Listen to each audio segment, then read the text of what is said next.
It was a great feeling when we got down to the bottom. It just felt awesome just to, yeah, ski something like that. And I really liked that rush when it was all over. And I just felt more secure about what we were doing and the runs that we were going to go and ski. I just felt a lot more confident that, you know, I can do this. I'm solid on my skis and, yeah, it's possible.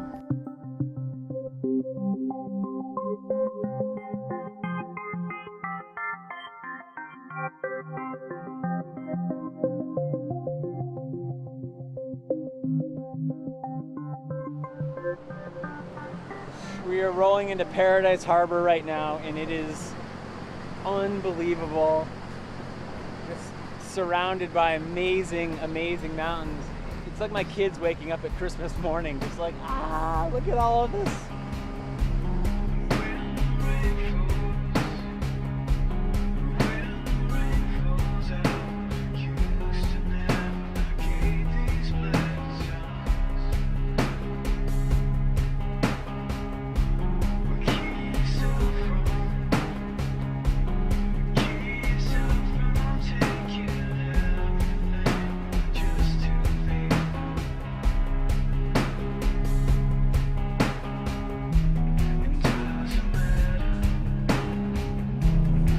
Gotta find the perfect line.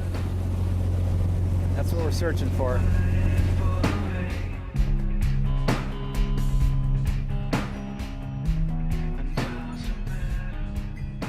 And then, as if the trip was sort of scripted, which it wasn't, this line that just sort of appeared. It's like the Holy Grail. This peak kind of showed up in the distance that we call the Sphinx because it looks so much like this line in Alaska that we all have grown to love, and it's just a beautiful line. And we looked at this and we were like, I wonder if we can get on this. I can guarantee it's pretty steep. Yeah? It's about as steep as it gets. As steep as it gets. At first you have no idea if you can do it or not, because from that distance you have no idea if there's a landing or if there was a huge cliff at the bottom or whatever, but it's the closer we got, the more obvious it became that it was going to be possible. What we spotted is pretty much the most beautiful line we've seen. Definitely the most beautiful line we've seen on this trip, and maybe one of the better lines I've seen anywhere. Get the heart going on this one for sure. It's looks really cool. Could be really steep though, so a little nervous, a little like pre-ski nerves. So I guess the consequence would be falling, because if you fall on it, you're probably not going to stop. You're going to slide all the way to the bottom and launch off the ice shelf into the ocean. So that's the consequence. Nobody wants to do that. But I was hoping you'd be able to tell me it was a little flatter than what I thought it was. This thing's overrated. I bet it's 35 degrees. Nice and corn. No problem.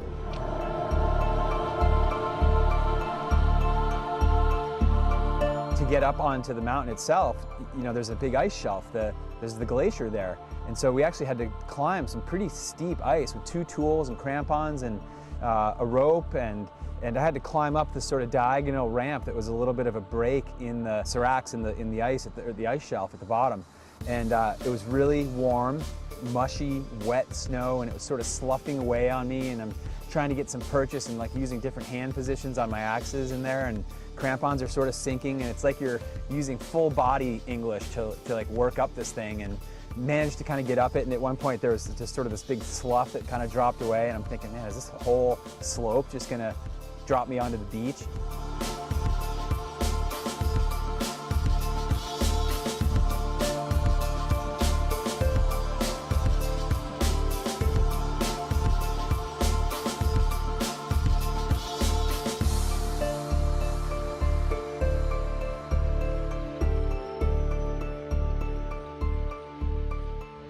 Started kind of gradually, a few small rocks came down, and you know, like they were coming really slow. It didn't seem too bad. Went a little bit higher, the rocks kind of got a little bit bigger, came down a little bit faster. Stian was starting to feel a little nervous then and starting to question what we were doing, and it's getting late in the day. What are we doing out here? This doesn't feel good. At one point, Stian kind of made a dash across the face to what he thought was a safe zone, sort of out of the fall line of the upper mountain. You know, as I was climbing across, it just seems like it all of a sudden got way worse than it was before.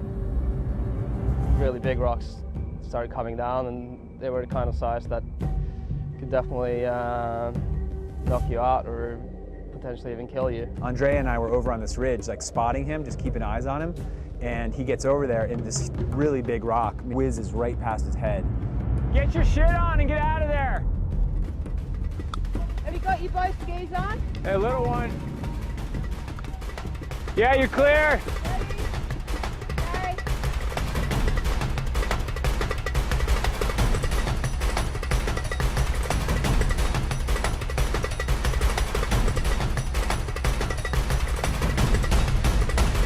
Dude, good job. Good job. That was fucking gnarly. Fucking gnarly. You had a couple good ones come down there. That's the one thing about the beauties. It's hard to turn around.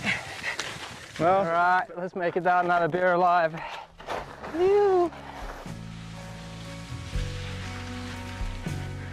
Work team, way to go, way to be safe. Nice on the face. It got a little scary. Oh, good. yeah, that was a little bit pushing the envelope a little bit. How was it over Got there, some Steve? really good turns. Yeah, I've been in better places. Got a little blinded by the beauty of the line. Should have turned around a little earlier. You've really got to respect the mountains when they're telling you something like that. You're not better than them.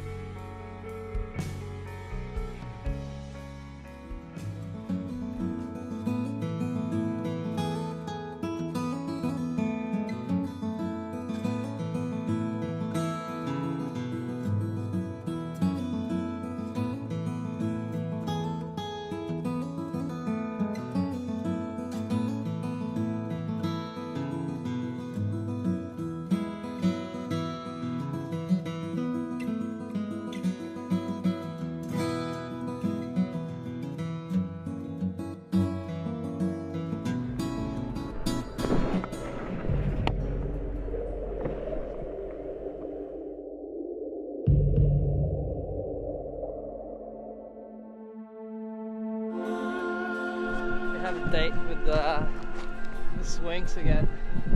We got shut down by too warm conditions and rockfall last time, and the last couple of days we've had a bit of snow, probably, not sure, but maybe 20 centimeters of snow, some strong wind. Climb up this couloir on the side, get up to the top and have a look. We'll see. Worst case, we'll come back down this way, but we all really want this line, so we're gonna give it a good push.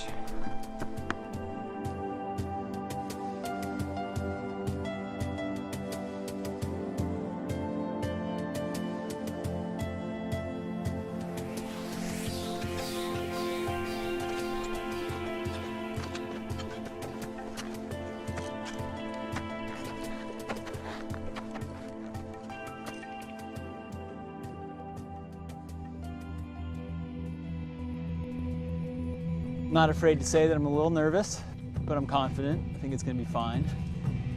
But anytime you're skiing something where if you make a mistake, you're instantly going to the bottom, it always gets your heart going. Hey guys, have fun, have fun. All right, second. All right, center.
ending with a peak like the Sphinx, it feels like it was meant to be.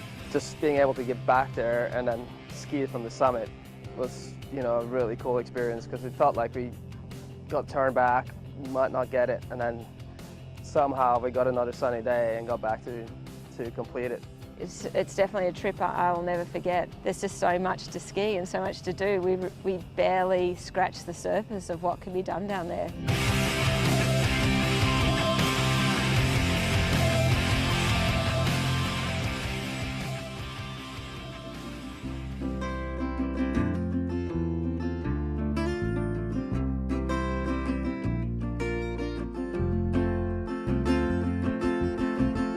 Trash can gold never seemed to rise above the din of countless neon nights.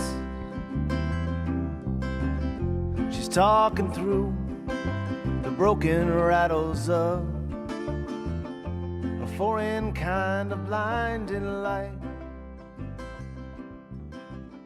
She's bound to go